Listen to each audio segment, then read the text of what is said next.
Para maniak catur, berjumpa kembali dengan saya Denny Widya CBC. Setelah tadi kami membahas partai Ding Liren melawan Ian Nepomniachtchi, sekarang kami juga akan bahas partai mereka di babak kelima. Sekarang yang megang putih Ian Nepomniachtchi dan yang pegang hitam Ding Liren dari Cina, Ian dari Rusia. Nah, partai kelima ini juga partai yang seru. Kami akan bahas bersama Grandmaster Susanto Megaranto dan FIDE Master Daniel Hermawan. Dua master ini akan menemani saya untuk membahas partai seru di kejuaraan dunia catur. Wah, ini kasta tertinggi lah. Dan ini kalau terjadi, mereka adalah salah satu juara dunia baru. Karena yang Magnus Carlsen juara dunia bertahan mengundurkan diri. Jadi siapapun pemenangnya nanti mereka mendapat predikat juara dunia yang baru. Ya, terima kasih Master Susanto dan Master Daniel. Kita bahas lagi nih partai kelima nih sekarang nih. Sekarang yang megang putih Nepom ya, Nepom betul. Dan hitamnya Ding Liren nih. Nah, tadi babak keempat kita udah bahas Ding Liren menguasai sentrum. Nah, sekarang bagaimana nih babak kelima nih? Ya, di sini ya Nepom dengan megang buah putih, sementara Ding Liren dengan megang buah hitam ini. Di sini E4 salah satu emang gaya penyerang gitu ya, masih E4 ya. Salah satu andalan Ian emang E2 E4 ya. Karena dengan gayanya agresif, pasti otomatis ya. Pemilihannya pembukanya dengan E4 ya. Dia nggak pernah ya main D4 itu posisional. Pernah juga, cuman jarang lah tapinya ya. Iya, hanya untuk mengalihkan aja sih biasanya mengalihkan persiapan lawan. Iya. Kalau di sini tuh mungkin kayak Iren ya. Kalau Iren tuh selalu saya perhatikan mainnya E4 terus ya. Bisa, tapi kan sekarang juga sudah mulai berubah juga ya. Sama kayak halnya Anan sih sebenarnya. Ya? Waktu Anan muda dia bener-bener agresif, dia gayanya E4 kan. E4 tapi sekarang semakin umur ya. Beralih tuh. D2 D4 sama aja kayak saya juga sih sebenarnya. E2 E4 tadinya, sekarang sudah mulai D4. Mulai D4 ya. Karena kan E4 otomatis itu permainan anak muda rata-rata. Karena pertempuran hanya berhitung kan, sama hitung kalkulasinya yang sangat tinggi kayak gitu. Ya, E5 di sini pembukaan Ruy Lopez ya, atau pembukaan Spanyol nih, yang sudah sangat terkenal lah kalau di catur. Ya, sering dimainkan lah ini ya. Iya, selain Sicilia ya yang paling banyak ya pembukaan Spanyol dan Ruy Lopez ini ya. Iya, di sini masih normal sih sebenarnya. Nah, di sini sedikit ada perbedaan nih D3. Biasanya di sini normalnya variasi utamanya ya benteng E1 dengan menjaga E4 dan untuk meneruskan langsung cepat D4. Tapi di sini Ian memilih dengan D3, walaupun sekarang juga banyak juga bermain dengan D3, tapi mulai bergeser nih gaya dengan pembukaan Spanyol kan intinya dia menguasai langsung sentrum. Langsung C3 D4 misalnya untuk cepat menguasai sentrum juga. Tapi sini memilih dengan D3 nih. B5, gajah B3, D6. Jelas C3 untuk menghindar ada kuda A5 nih. Misalnya langkahlah kuda D2 misalnya. Dia ada kuda ke A5. Jadi gajah yang bagusnya kena. Nah, sekarang putih dia bisa memilih setelah D6 C3 atau A3, tapi di sini memilih C3. Sebenarnya ada pilihan juga sih A3 dari putih.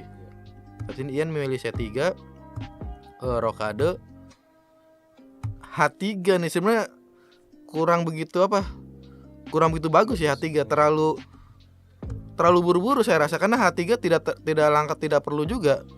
Misalnya tuh jaga supaya gajahnya nggak maju tuh, gajah hitam ya. Iya, misalnya A4 nih. Hitam juga nggak begitu bagus gajah G4. Dengan ada H3, gajah H5. Sekarang gajahnya yang di B3 tanpa ada gangguan nih menguasai diagonalnya. Karena kalau gajah yang misalnya di C8 dia bisa ada sewaktu itu gajah ke 6. Terus kalau misalnya di gajah B7 bisa ada dobrakan D5 misalnya. Ruang geraknya lebih banyak jadi meninggalkan diagonalnya sebenarnya. Harusnya memancing dulu dari Ian, tapi ya misalnya gajah E3 di sini kuda A5, ya gajahnya jauh lebih bagus nih A2-nya. Tapi sini memilih H3 dari Ian, H3 dulu.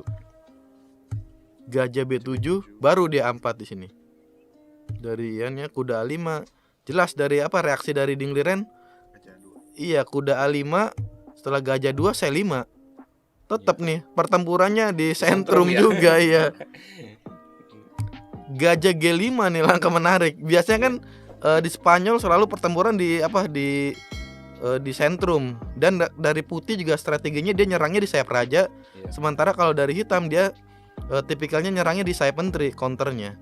Jadi berlawanan tuh strateginya kalau di Spanyol, bukan Spanyol. Nah, tapi sini ide menarik nih dari Ian, gajah G5. Dia akan memperkuat menempatkan petak D5 nih, kayak berebut petak D5. Sekarang bukan lagi memperebutkan di sentrum. Petak D5-nya ya menarik ya. Karena dia mencoba menghilangkan kuda di F6 nih. Dengan menghilangkan gajah nih sebenarnya. Biasa kan kenapa nih sepasang gajah dihilangkan nih? Kan sepasang gajah bagus nih, dua gajah, tapi dia menghilangkan. Tapi ada maksud tertentu nih dari putihnya, dia untuk memperkuat petak D5 dengan bisa nanti manuver kuda D2 ya. Kuda F1, kuda E3, betul. H6 ya otomatis memang tujuannya. Tanpa basa-basi lagi nih. Emang mau tujuannya dimakan ya. Nggak diusir ya, dia mau dimakan nih sebenarnya. Gajah ke F6. Iya, akali B5 menariknya dari putih karena membuka lajur juga. Karena kalau misalnya kuda D2 langsung, hitam ada pilihan B4 nih sebenarnya. Jadi serangannya hanya tertuju di petak D5 aja, tanpa ada lajur juga. Sebenarnya putih menciptakan dua kesempatan untuk unggul nih di sini. Akali B5. Nah, sekarang kuda D2. Kuda C6. Nah, gajah D5 nih langkah terbaik nih dari Ian. Jadi dia merebut duluan nih. Iya betul. Karena kalau misalnya dia benteng S1 misalnya, menunda hanya langkah untuk mempersiapkan kuda F1, dia akan kudanya ke E7. Jadi petak D5-nya nggak bisa dikuasain ya. Udah dijaga ya. Misalnya ambil contoh loh, kuda F1, benteng L8, kuda E3, belum bisa ditempatin. Karena misalnya menteri C7 bukan menempatkan petak D5 bukan seperti ini. Misalnya makan, jadi nggak dikuasain petak D5-nya, hanya malah beban sendiri nih buat putih. Iya, malah nggak berfungsi. Jadi bukan itu tujuan dari putih. Gajah D5 sembari juga sebenarnya mau menukar gajah yang di B7, menghilangkan gajah B7. Kenapa dihilangkan? Karena salah satunya untuk merebut petak D5 kan, yang menjaga gajahnya di B7. Yang gajah yang paling bagus di sini gajahnya di B7 nih. Dibanding F6 ya, karena F6 dia tidak ada ancaman nih. Tapi kalau B7 sewaktu-waktu dia kan bisa ada dobrakan dari counter dengan merebut usat ya, D5. Di sini menteri D7 ya, langkah baik juga nih dari Ding karena untuk merebut lajur A nih sekarang. Benteng S1, benteng L8, menteri D1. Nah, kita bisa lihat dari sini. Hitam dia menguasain lajur, tapi belum ada ancaman yang berarti nih bagi hitam. Menteri D1 saya rasa langkah sangat baik juga, bisa menteri ke B3, nanti sewaktu-waktu juga bisa arahnya ke sayap raja, menteri ke H5 dengan ciri khasnya Spanyol kan nyerangnya di sayap raja. Jelas benteng A8 itu tipikal dari hitam, serangannya kan dari sayap menteri. Iya, seperti itu. Kebalikannya. Gajah D8 nih langkah menarik juga nih dari Ding Liren. Karena kan gajah seperti yang kita analisa tadi nih, gajah F6 kan kurang begitu bagus. Iya, geraknya terbatas ya. Betul. Iya, gajah D8 manuver mau ke B6 ya, untuk menguasai diagonal. Setelah itu persiapan buka C5 C4 kan nantinya. Kuda F1 sesuai dengan strategi dari putih nih untuk memperkuat petak D5.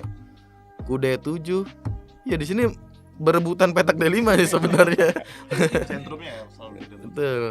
Kuda E3, gajah ke B6. Nah, di sini H4 langkah bagus lagi dari dari Ian, karena untuk misalnya merebut petak bukan di D5 aja, tapi bisa petak F5 juga. Kenapa dia kalau misalnya alasannya H4? Kalau G6 untuk menjaga F5 dan D5 nanti ada dobrakan nih, H5.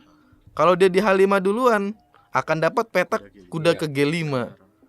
Jadi dia mencoba untuk provok juga buat hitam, dia gerakannya kemana. Jadi iya betul.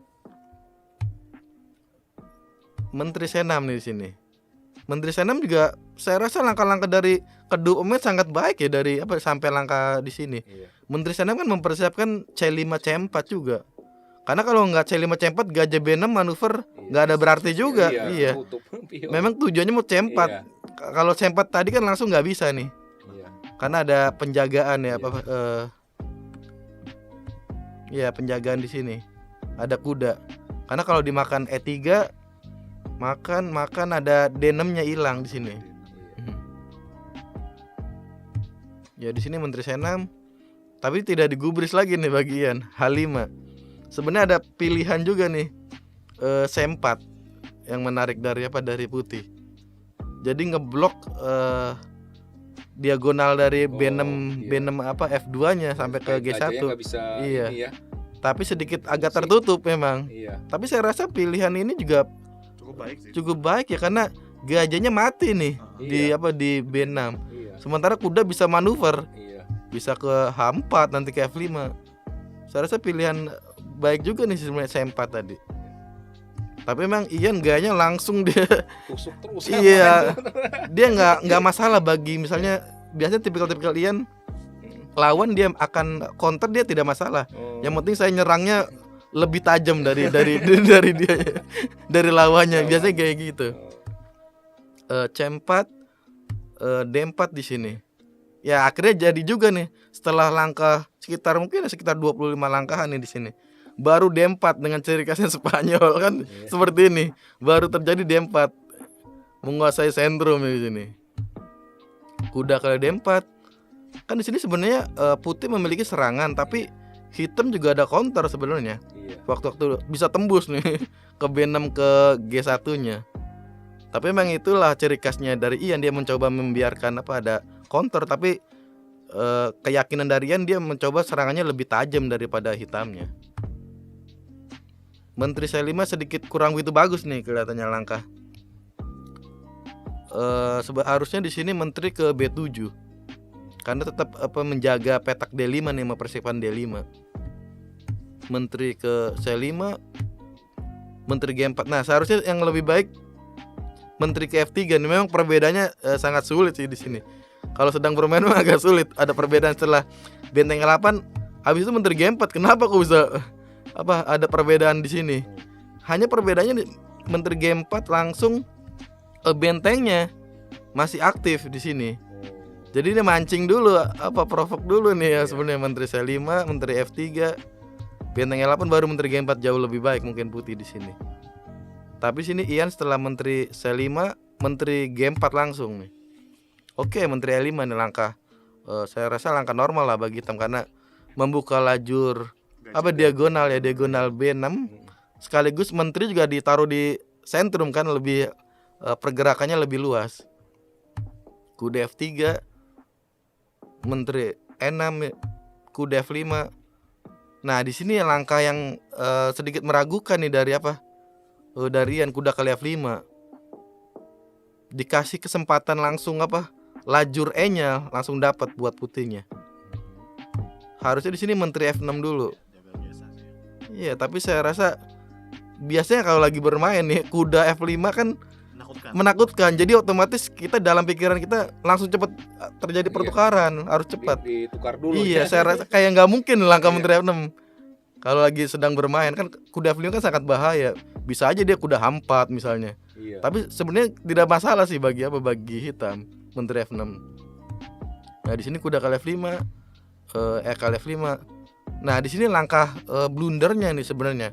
Blunder nggak kelihatan sebenarnya, bukan blunder fatal yang benar-benar kalah satu perwira, kalah materi, tapi blunder secara posisional nih. Kenapa di sini bisa dibilang blunder posisional? Karena setelah menteri M4 petak D5-nya dikuasain. Iya. Seharusnya di sini materi seimbang ya. Iya. Seharusnya di sini menterinya ke D7. Kenapa menteri D7? Karena kalau menteri M4 ada D5. Jadi pergerakannya lebih luas lagi buat hitam.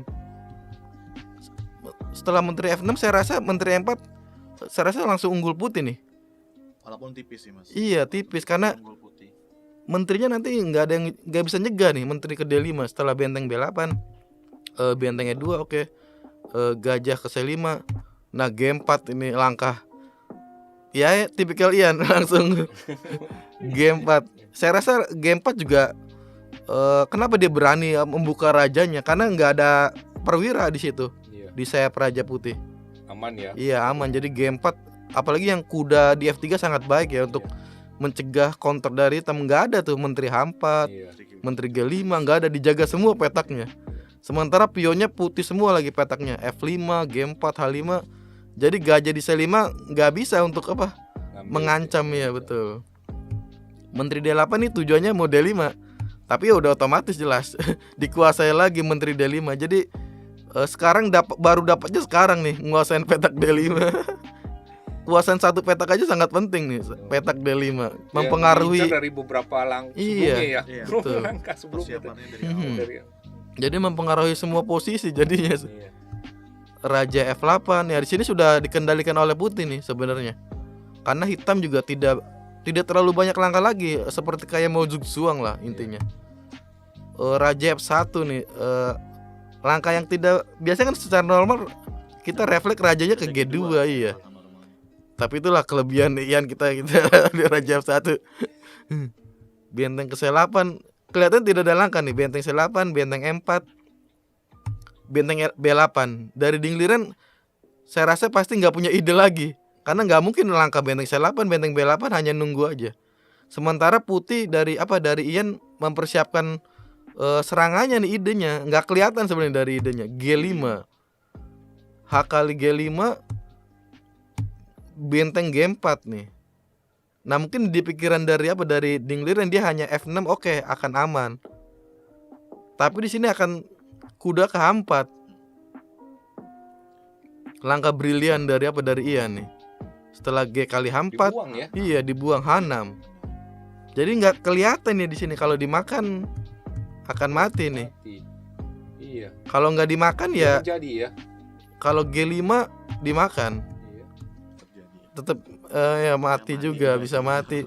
Kalau misalnya jalan lain misalnya ini akan jadi nih, jadi juga mau matiin ke G8. Berarti bagus tuh buang kuda ya. Iya. Jadi nggak kelihatan setelah iya. Setelah benteng G4 dia sudah melihat nih dari Dingliren. Benteng F6 nggak bisa, benteng A8. Ya udah otomatis kuda kali G5 sekarang sudah sangat bahaya nih di sini. F7-nya. Bentengnya juga udah aktif di sayap raja. Menterinya yang paling sangat kuat ya. Itulah pentingnya dia nguasain di sentrum juga kan menteri, apalagi menteri ini. Semua langkah kan dikuasain kalau menteri. Paling power lah kekuatannya. Benteng A1, Raja 2. Kenapa nih Raja 2? Kalau Raja G2 ada Menteri A8 dia. Langkah simpel nih dari hitam. Karena kalau lagi bertahan kita mencoba untuk mengurangi perwira dari lawan. Setelah benteng A1 skak, Raja ke E2, Menteri A7 skak. Nah di sini kuda M4 nih langkah bagus lagi dari Ian. Jadi mencoba untuk tidak ada counter dari hitam, walaupun mungkin setelah Raja F3 akan menang juga. Tapi tidak mau nih ada gajah ke F2. Sedikit ada resiko. Kakak ya? Iya. Tapi walaupun di sini dianalisa menang Putih juga benteng G2, Menteri kali A5, Raja F2, Menteri H4 skak, Raja E2, tapi kan ngeri juga. Iya. Kalau misalnya seperti ini, Menteri S1 skak, udah nggak ada lagi. Tapi kan kalau lagi bermain, apalagi dalam beberapa langkah nih, hitungannya udah 7 langkah ke depan, bisa nggak mudah juga. Jadi kalau lagi unggul jangan sampai lawan ada counter ya sedikitnya. Ada kesempatan buat ini ya. Dia tutup pakai kuda. Dia nggak pakai benteng ya? Kudanya jatuh. Oh kudanya ya. Iya kudanya hilang. Jadi kuda M4 nih sangat baik, kuda M4. Mempersiapkan juga sebenarnya mau ada F6 nanti tusuk ke H6 ya. Untuk bisa jadi promosi tuh menterinya. Setelah menteri ke E8, Raja F3 ya untuk menghindari pin dulu nih. Karena kalau misalnya Raja E2 terus kudanya nggak bisa gerak. Iya. Harus Raja F3 dulu. Karena udah aman lagi Raja. Udah aman lagi karena di petak putih. Sementara gajah C5 jadi kelihatan nggak berfungsi juga nih. Karena cuma ngancem F2, banyak penjagaannya di sini. Menteri A8. Nah, sebenarnya di sini Menteri kali A8. Tetap di sini Menteri D2 tetap unggul juga dari Ian ya harusnya. Setelah D5 ada kuda kali C5 D4 misalnya. Akan aman lagi, gak masalah. Tapi sekali lagi kayak tadi, jangan ngambil resiko lagi. Karena sudah unggul, ngapain kita mencoba sedikit lebih resiko. Yang lebih simpel aja, jadi yang kelihatan yang jelas aja di sini Menteri kali A8. Setelah benteng kali A8, nah di sini F6 nih. Cara untuk menangnya yang bikin kemenangannya nanti H6-nya malah. Jadi kalau misalnya dimakan, saya rasa di sini ada kuda kali F6 nih. Setelah raja E7, kuda G8 ya di sini. Ditutup bentengnya supaya bisa jadi. Setelah raja E6 baru H6 ya. Dia mau mencoba misalnya benteng ke A1. Putih bisa ada macam nih, benteng H4 atau raja ke G2 yang lebih ini ya, lebih safe lagi, simpel.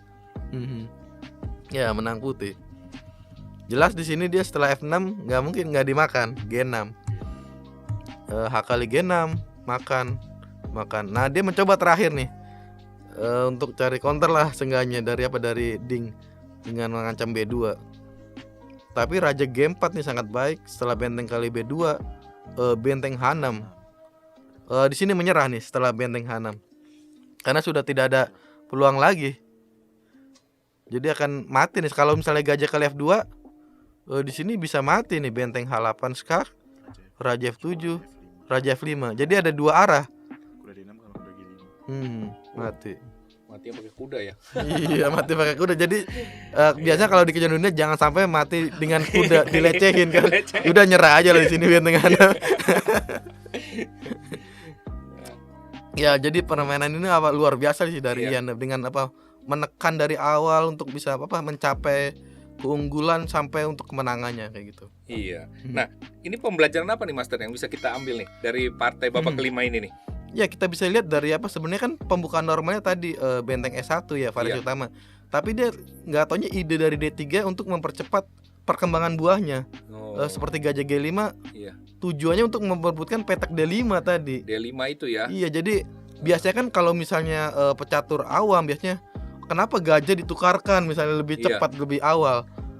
Kan biasanya sepasang gajah lebih baik, tapi sini ide dari Ian walaupun dia pemain agresif juga, tapi dia mengerti juga kan permainan posisional jelas otomatis karena dia pemain terbaik kedua sekarang di secara rating kan. Jadi dia ada pilihan untuk bisa menekan secara posisional juga dengan petak D5. Jadi bukan selalu permainan agresif. Jadi kita bisa ngambil contoh dari Ian bagi teman-teman untuk bisa belajar juga secara posisional juga, bukan hanya untuk permainan agresif aja. Nyerang-nyerang aja gitu jadi bisa berbagai gaya bisa dilakukan lah seperti itu. Iya. Nah, kalau Master Daniel gimana lihatnya nih babak kelima nih? Cukup bagus sih pemahaman posisinya dari Nepomniachtchi karena menurut saya jarang sekarang ini orang main D3 karena D3 itu mengarah pada permainan yang lebih lambat gitu dan orang agak bosan kalau main D3. Kebanyakan orang-orang pada main C3 dan D4. Namun melalui game kali ini partai kali ini kita jadi tahu bahwa D3 itu sebenarnya ada satu selipan juga gitu. Jadi kalau kita mau main slow juga bisa. Yang penting kita tahu petak sentrumnya harus kita kuasain gitu kan. Seperti tadi kita harus menguasai sentrum di petak D5-nya sih. Iya, jadi D3 itu sekarang jarang dimainkan ya. Tapi setelah Ian mainkan mungkin nanti banyak lagi yang mau pecatur yang mencoba lagi mainkan. Iya, biasanya kan kita kan mengikuti juga semua kejuaraan pamer-pamer kelas dunia. Jadi otomatis yang di bawahnya biasa mengikut. Kan coba lagi. Karena kan pasti langkah-langkah pemain kelas dunia itu pasti terbaik, nggak mungkin di asal-asalan. Iya. Ya gitu. Ya, para penonton, para maniak catur nih, seru sekali babak kelima. Ian bisa mengalahkan Ding Liren setelah sebelumnya babak keempat Ding Liren yang menang. Nah, dari sini kita bisa banyak belajar dari pembahasan bersama Master Santo dan Master Daniel bahwa permainan catur tuh intinya juga harus menguasai sentrum ya.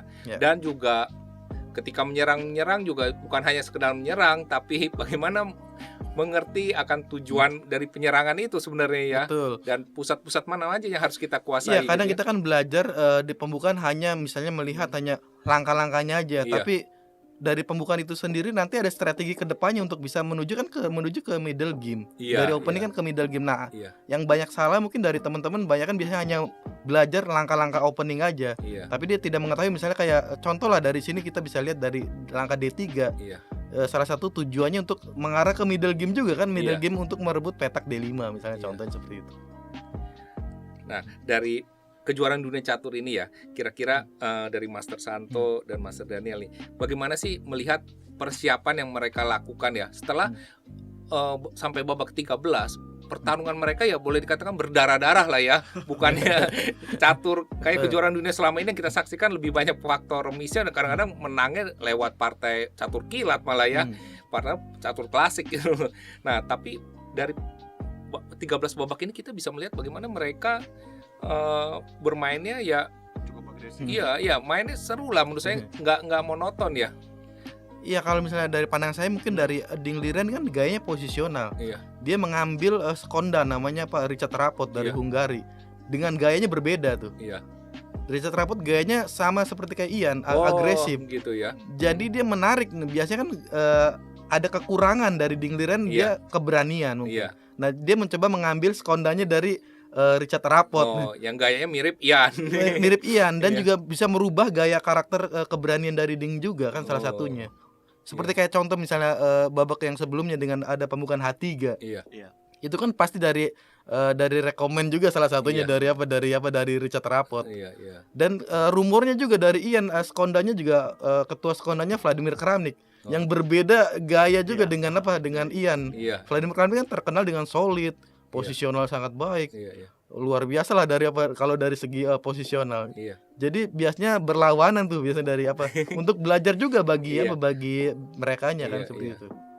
Jadi mereka benar-benar mempersiapkan diri dengan luar biasa ya untuk kejuaraan dunia tuh ya, nggak sembarangan ya. Pastinya ya kalau kapan lagi juara dunia kan gitu. Ini mereka kan jadi juara dunia yang baru. Nah, kalau Master Daniel lihatnya gimana nih persiapan mereka nih? Kalau secara persiapan sih saya mungkin mengatakan bahwa pasti lebih diunggulkan dari Nepomniachtchi ya. Dia Rusia sangat banyak grandmaster yang mendukung dia dibandingkan Ding Liren yang mungkin hanya beberapa orang saja.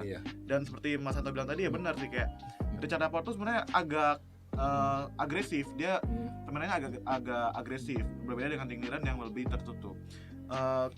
Seperti Ian juga gitu.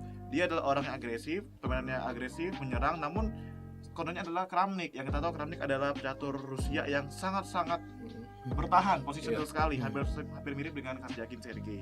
Nah, melalui persiapan itu sangat baik karena mereka bisa memiliki dua pemahaman pemahaman agresif dan pemahaman posisional yang sangat dibutuhkan dalam kejuaraan dunia kali ini. Nah, kira-kira ya, ini prediksi aja nih. Nanti babak ke-14 nih ya, apakah akan ada juara dunia baru di babak ke-14 atau akan lanjut ke babak tiebreak nih dari Master Santo gimana nih? Kalau menurut saya mungkin kan sedikit lebih sudah harusnya sedikit ada keunggulan sih sebenarnya bagi Ding Liren. Karena pegang putih ya. Iya, beliau dengan pegang buah putih, tapi kita bisa lihat nanti ada keberanian nggak dia untuk mengambil resiko ya. Apa dia mau berlanjut hanya untuk mengadu nasib nih di playoff dengan Rapid. Tapi saya rasa kalau itu harus berani ya bagi Ding Liren karena kesempatannya dia saya rasa lebih baiknya apalagi megang buah putih di catur standar. Dan juga tidak salah juga kan kalau di Rapid, kalau kita lihat dari pengalaman kejuaraan dunia ini selalu keteteran tuh Ding Liren di waktu.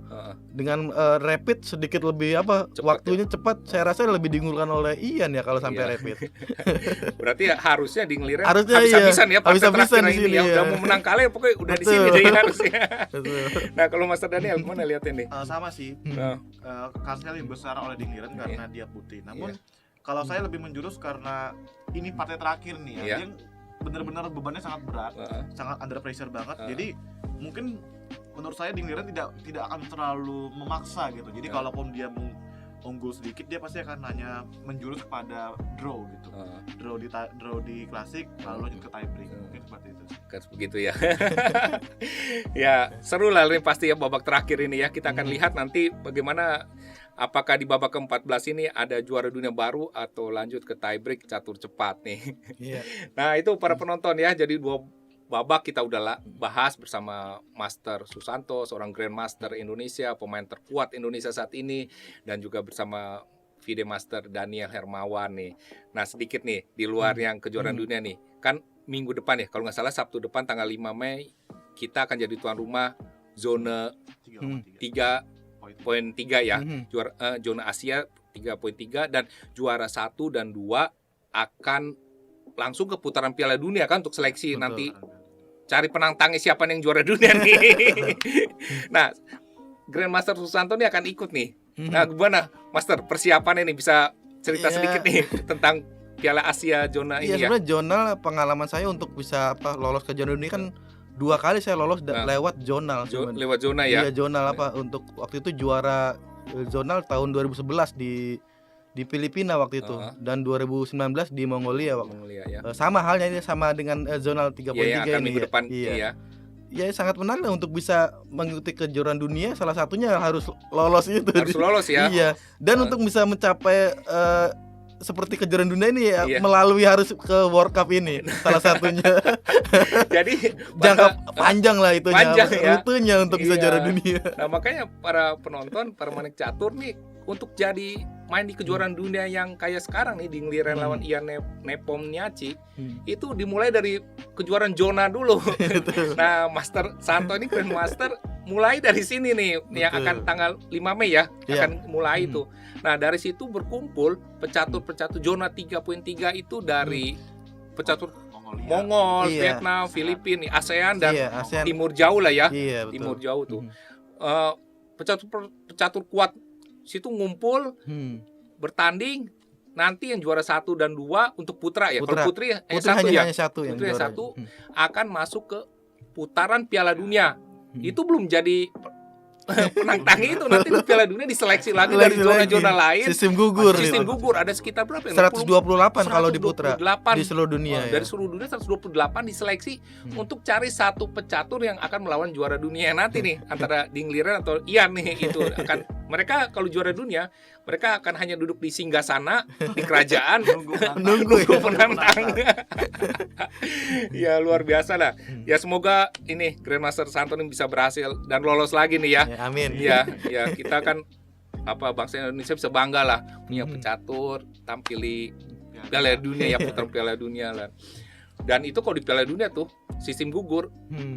Babak pertama aja udah dapat hadiah ya. Betul. Di sana ya. Iya, kalau kalah pertama ya 6.000.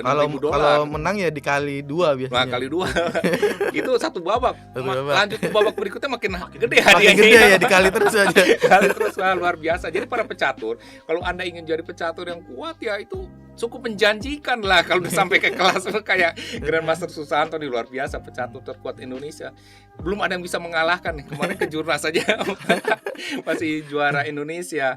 Nah ya, kami udah bahas masalah catur di kejuaraan dunia ini antara Ding Liren dan Ian Nepomniachtchi yang banyak yang minta untuk membahasnya. 2 partai kita udah bahas dan nanti kita lihat siapa yang akan jadi juara dunianya yang baru nih. Nah, bagi Anda yang suka dengan video ini, silakan subscribe, like, berikan komen juga buat ulasan-ulasan dari kami.